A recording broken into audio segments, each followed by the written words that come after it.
ಇದ್ದಾನೆ. ಅವ ಅಲ್ಲಿದ್ದಾನಪ್ಪ. ಹಾಗಿದ್ರೆ ನಾನು ಪರಿಶೋಧನೆ ಮಾಡ್ತೇನೆ, ನೀವು ಹೋಗು. ಅಪ್ಪ ಅವ್ರಿಗೆ 4 ಸಮ ಕೊಡಿಯಪ್ಪ, ನೋವನ್ನು ಮಾಡ್ಬಿಡಿ ಆಯ್ತಾ. ಕಡೆಗೆ ನಾವು ಮುತ್ತಿನ ಹಾರ ಸಿಕ್ಕಿದ್ರೆ ನನಗೆ ಕೊಡ್ತಾರೆ. ಮಾತ್ರ ಬೈತಾರೆ. ಅಯ್ಯ, ವಿಭಾಕರ.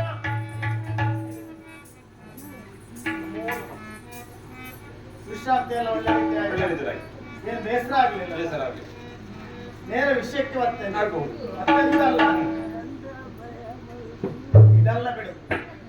ವಿಚಾರ ಏನು ಅಂತ ಹೇಳಿದ್ರೆ, ನನ್ನ ಮಗಳ ಮುತ್ತಿನ ಹಾರ ಕಳ್ತನ ಆಗಿತ್ತು. ಆ ಜಾಗದಲ್ಲಿ ನೀನು ಆಕೆ ಇಬ್ರು ಬಿಟ್ರೆ ಬೇರೆ ಮತ್ತೊಬ್ರು ಯಾರು ಇರ್ಲಿಲ್ಲ. ಹಾಗಿದ್ರೆ ಮುತ್ತಿನ ಹಾರ ಎಲ್ಲಿ ಹೋಯ್ತು ಅಂತ ಕೇಳುದಾದ್ರೆ ಯಾರನ್ನು ಕೇಳ್ಬೇಕು?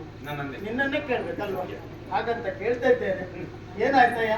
ಸ್ವಾಮಿ, ಮುತ್ತಿನ ಹಾರದ ನಿಜ ಸಂಗತಿಯನ್ನ ವಿಸ್ತರಿಸ್ತೇನೆ, ಕೇಳಿ ಸ್ವಾಮಿ, ಕೇಳಿ. ನಿಮ್ಮ ಚೈನಾಟದಲ್ಲಿ ಇರ್ತಕ್ಕಂಥ ಅಮೃತ ಶಿಲೆಯಲ್ಲಿ ನಿರ್ಮಿಸಲ್ಪಟ್ಟ ಹಂಸ ಪಕ್ಷಿಯು ಜೀವಂತವಾಗಿ ಹಾರಿ ಬಂದದ್ದನ್ನ ನನ್ನ ಕಣ್ಣಾರೆ ನಾನು ಕಂಡೆ ಸ್ವಾಮಿ. ಆಶ್ಚರ್ಯಗೊಂಡು ಹರನನ್ನ ಸ್ಮರಣೆ ಮಾಡಿದೆ. ಹರನನ್ನ ಸ್ಮರಣೆ ಮಾಡಿ ಮುಗಿಸಲೊಳಗಾಗಿ ಉಳಿದೆಲ್ಲ ಮುತ್ತನ್ನ ನುಂಗಿ ಮತ್ತೆ ಯಥಾಪ್ರಕಾರ ಕಲ್ಲಿನ ಗೊಂಬೆಯಾಗಿ ಹೋಯ್ತು. ಮುತ್ತಿನ ಆಹಾರ ಕದ್ದವನಲ್ಲ, ಅಮೃತ ಶಿಲೆಯಲ್ಲಿ ನಿರ್ಮಿಸಲ್ಪಟ್ಟಂತ ಹಂಸ ಪಕ್ಷಿಯು ನುಂಗಿಕೊಂಡು ಹೋಯ್ತು ಸ್ವಾಮಿ, ನುಂಗಿಕೊಂಡು. ಅಯ್ಯೋ ವಿಭಾಕರ, ಅತಿ ಪ್ರೀತಿಯಿಂದ ನಿನ್ನೊಬ್ಬ ಗೆಳೆಯ ಅನ್ನುವ ಕಾರಣಕ್ಕಾಗಿ ಮನೆಯಲ್ಲಿ ಆತಿಥ್ಯ ಮಾಡಿದೆ. ಹಾಗೆಲ್ಲ ಆತಿಥ್ಯ ಮಾಡಿದಂತ ವ್ಯಕ್ತಿಗೆ ಎಲ್ಲಾದ್ರೂ ಮಲಗಲಿಕ್ಕೆ ಅವಕಾಶ ಮಾಡಬಾರದು ಅಂತ ಉತ್ತಮವಾದ ಶಯನಾಗ್ರಹವನ್ನ ಕೊಟ್ಟೆ, ರಕ್ತಖಚಿತವಾದ ಮಂಚವನ್ನೇ ಕೊಟ್ಟೆ. ಹೌದಾ? ಹಾಗಿದ್ರೆ ನೀನ್ ಹೇಳುವುದೇನು?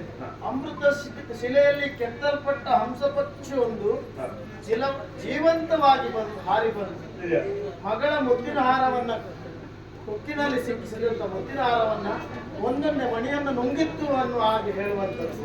ಅಯ್ಯ, ನನ್ನನ್ನು ನೋಡಿದ್ರೆ ನಿನಗೆ ಏನು ಅನ್ನಿಸ್ತದೆ? ಸ್ವಾಮಿ, ಮೊದಲೇ ಹೇಳಿದ್ದೇನೆ. ಏನು? ಅಂದೊಂದು ದಿನವೇ ಹೇಳಿದ್ದೇನೆ, ಸ್ನೇಹಿತರಾಗಿದ್ದೇವೆ, ನೀನು ಹಳೆಯ ನಾನು ಎಳೆಯ ಎಂಬುದಾಗಿ ಅಲ್ವಾ? ಆದ್ದರಿಂದ ನಿಜ ಸಂಗತಿಯನ್ನೇ ಹೇಳ್ತೇನೆ ವಿನಃ ಬೇರೊಂದನ್ನ ಹೇಳಲಾರೆ. ಮುತ್ತಿನ ಹಾರ ಕಥವನ ಆ ಮಟ್ಟಿನಲ್ಲಿ ಈ ಹೊತ್ತಿನವರೆಗೂ ನೀನು ನನ್ನ ಸ್ನೇಹಿತನೇ, ಗೆಳೆಯನೇ, ಒಂದುವೇ.